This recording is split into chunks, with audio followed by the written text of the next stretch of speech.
میں ایک بات کلیئر کرنا چاہوں گا کہ مقصد اور منزل ہمیشہ اوپر ہونا چاہیے، اونچا رکھنا چاہیے. اس کے لیے بے شک آپ کسی دیہات میں بیٹھے ہیں، دیہات سے بھی باہر کسی جس کو پنجابی میں ڈھائی کہتے ہیں وہاں بیٹھے ہیں، کسی بڑے شہر میں بیٹھے، جہاں بھی بیٹھے ہیں، آپ کا جو مقصد ہے اور جو منزل کا تعین ہے وہ ہمیشہ بلند ہونا چاہیے. پھر اس کے لیے محنت کریں تو انشاءاللہ بندہ وہاں تک پہنچ جاتا ہے. میں آج جس موضوع پہ بات کروں گا وہ ہے کمیونیکیشن گیپ اساتذہ اور طلباء کے درمیان. اور اس میں ایک تیسرا فریق بھی ہے، جیسا کہ طارق صاحب نے پہلے ہی اس کو ہائی لائٹ کر دیا، اور وہ ہے پیرنٹس. تو سب سے پہلے تو میں کمیونیکیشن پہ بات کروں گا کہ کمیونیکیشن کہتے کسے ہیں، اس کی تعریف کیا ہے. اپنے خیالات کا، اپنے احساسات کا، اپنے جذبات کا، اپنی تھاٹس کا ایکسچینج،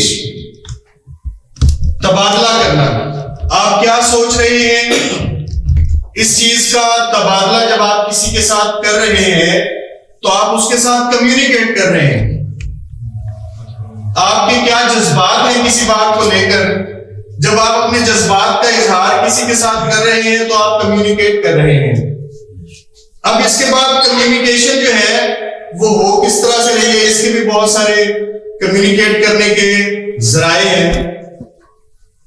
فرض کریں کہ آپ فیس ٹو فیس کسی کے ساتھ بات کر رہے ہیں تو آپ تب بھی کمیونیکیٹ کر رہے ہیں.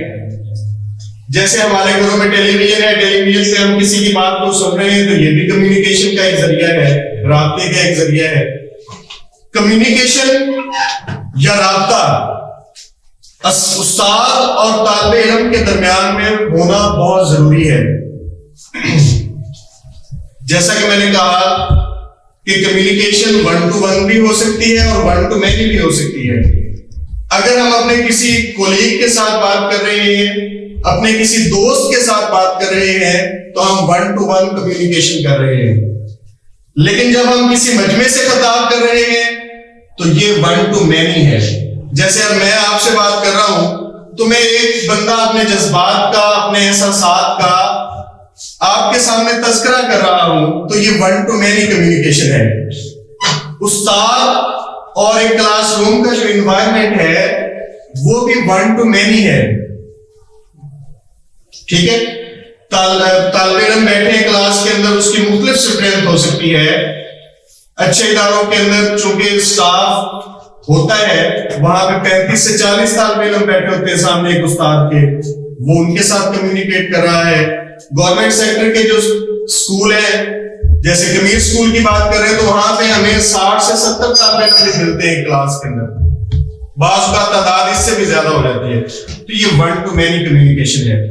اب اس کمیونیکیشن کے اندر استاد کا کیا کردار ہے اور طالب علم کا کیا کردار ہے، اس پہ ہم تھوڑی سی روشنی ڈالنے کی کوشش کریں گے اور اس میں جو مسائل ہیں ان کو ڈسکس کریں گے، کیونکہ ہمارا بیسک مقصد یہی ہے کہ مسائل کو اجاگر کیا جائے اور ان مسائل کا کوئی حل ڈھونڈا جائے کہ ہم کیسے بہتری لا سکتے ہیں. اب اس کمیونیکیشن میں استاد کا جو کردار ہے وہ یہ ہے کہ استاد اپنے مضمون میں ماہر ہونا چاہیے. اگر وہ ریاضی کا ٹیچر ہے تو اسے ریاضی میں ماہر ہونا چاہیے. اسے پتہ ہونا چاہیے کہ آج کلاس روم میں جا کر کس ٹاپک کے اوپر بات کرنی ہے. لیسن پلاننگ اس کی ہونی چاہیے جو کہ اساتذہ کر کے جاتے ہیں، مینٹلی پریپیئر ہو کے جاتے ہیں، ویل ڈریس ہو کے جاتے ہیں، کیونکہ جو کمیونیکیشن ہوتی ہے یہ وربل بھی ہوتی ہے اور نان وربل بھی ہوتی ہے. وربل کمیونیکیشن میں ہم بات چیت کر رہے ہوتے ہیں، نالج کو ڈلیور کر رہے ہوتے ہیں، اس کے لیے ہم مختلف چیزوں کا سہارا بھی لے سکتے ہیں. نان وربل کمیونیکیشن میں طالب علم آپ کی پرسنالٹی کو جج کر رہا ہوتا ہے. جیسا کہ پہلے بات ہوئی، وہ ڈریسنگ کو دیکھ رہا ہوتا ہے، وہ بات کرنے کے سٹائل کو دیکھ رہا ہوتا ہے کہ ٹیچر کس انداز میں بات کر رہا ہے، ٹیچر کا طریقہ کار کیا ہے اسٹوڈنٹ کو مخاطب کرنے کا, کلاس میں انٹر ہوا تو کس انداز سے ہوا, یہ نان وربل کمیونیکیشن ہے. یہ چیزیں وہ بچہ جو ہے نا وہ اڈاپٹ کر رہا ہوتا ہے اپنے استاد سے. اب استاد نے تو اپنی پریپریشن کر لی, ٹھیک ہے, لیکچر ڈیلیور کیا, اب جو تھاٹس کا یا نالج کا ٹیچر نے آ کے کلاس میں بتایا, اسٹوڈنٹ نے اس کو کتنا پک کیا, وہ اس کمیونیکیشن کے لیے مینٹلی کتنا پریپیئر تھا, اس چیز کو ہم نے دیکھنا ہے. تو جیسے معزز راؤ صاحب نے مہمان ہیں ہمارے آج, انہوں نے بتایا کہ والدین نے کیا کیا, بچے کو زبردستی بستر سے نکالا, اس کو منہ ہاتھ دھلوایا, یونیفارم پہنایا, بستہ اس کو دیا اور اسکول کے لیے بھیج دیا. اس کا کتنے پرسنٹ دل تھا کہ وہ اسکول جائے, یا وہ مینٹلی کتنا پریپیئر تھا کہ اسکول جائے گا تو وہ پڑھے گا. اب استاد نے تو ایک لیکچر ڈیلیور کر دیا, لیکن اس بچے نے اس کو کتنا پک کیا, کیونکہ وہ تو مینٹلی پریپیئر ہی نہیں ہے. وہ اس بات کے لیے تیار ہو کر ہی نہیں آیا کہ میں نے استاد کی بات کو سننا ہے یا نہیں سننا. تو وہ کیسے کمیونیکیشن مکمل ہوگی؟ کمیونیکیشن تو ایکسچینج تھا تھاٹس کا. استاد نے اپنی تھاٹس کو, اپنے نالج کو ایکسپریس کر دیا. اب وہ پوچھتا ہے کہ ہاں جی بچوں آپ کو سمجھ آ گئی اس ٹاپک کی؟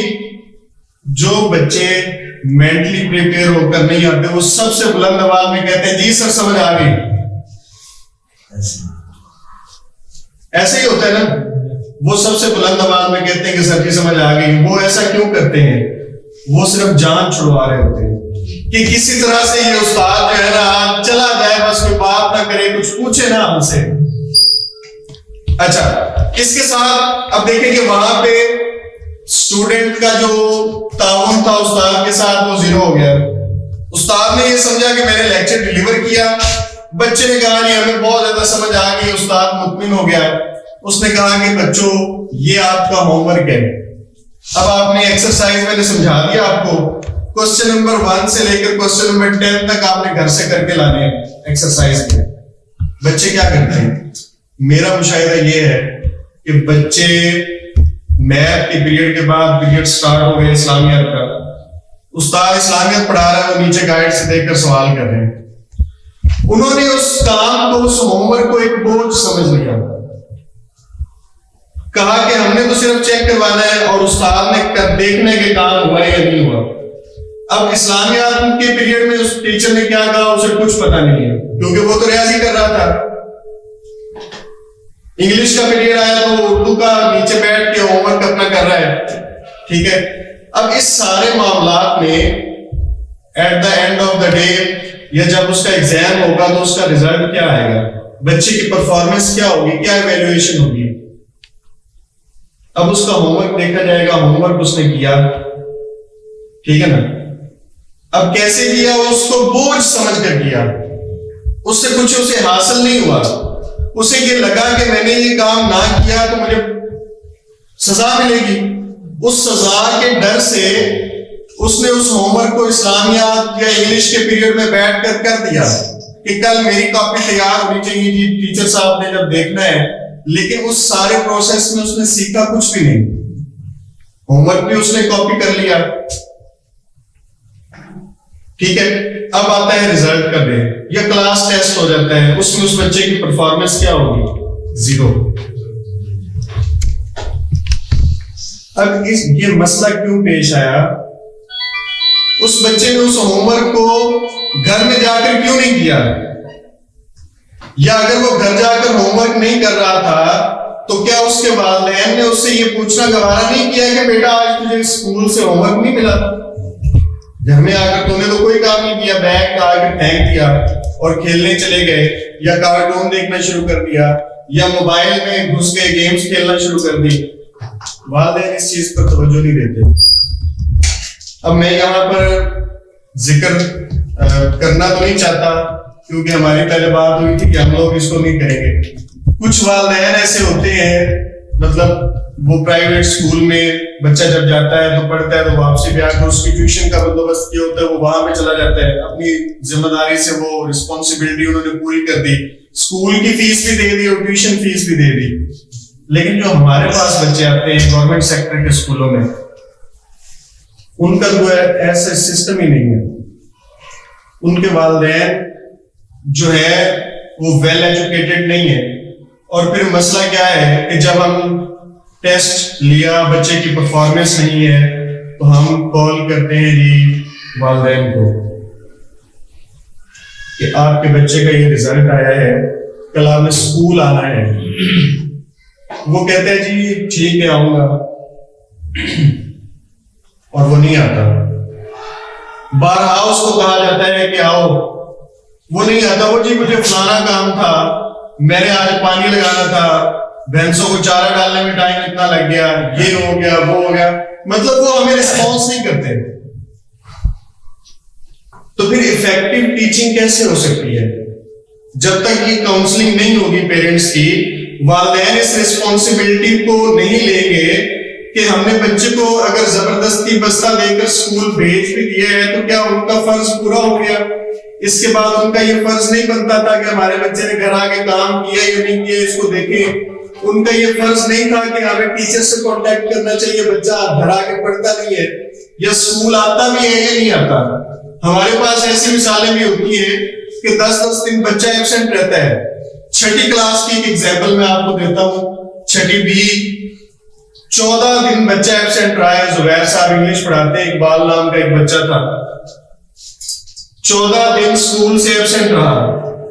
15ویں دن آ کر اس نے مجھے یہ کہا کہ سر میری بہن کی شادی تھی تو تیاری کے سلسلے میں اسکول نہیں آ سکا. جب اس نے مجھ سے یہ کہا کہ بہن کی شادی ہے تو میں بھی تھوڑا سا نرم ہو گیا.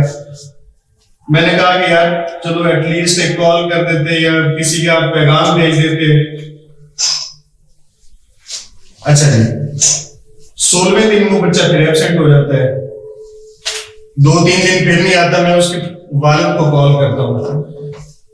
والد صاحب کہتے ہیں جی بچہ تو ہمارا ڈیلی اسکول جا رہا ہے, اس کی بہن کی تو شادی نہیں ہوئی. ٹھیک ہے نا. اب دیکھیں کہ جب کمیونیکیٹ میں کرتا ہوں اس کے والد کے ساتھ تو اس کا والد ایک بزرگ آدمی تھا. وہ اسکول میں آیا اور اس نے کہا کہ یہ جھوٹ بول رہا ہے, اس کی تو بہن کی شادی نہیں ہوئی. میں اس کے سامنے رجسٹر رکھا. میں نے کہا کہ یہ دیکھیں پچھلے 14 دن مسلسل ایبسینٹ رہنے کے بعد 15ویں دن اس نے مجھ کو یہ آگے بتایا, 16ویں دن پھر یہ ایبسینٹ ہے اور اس کے بعد یہ ایبسینٹ ہے. تو دیکھیں مسائل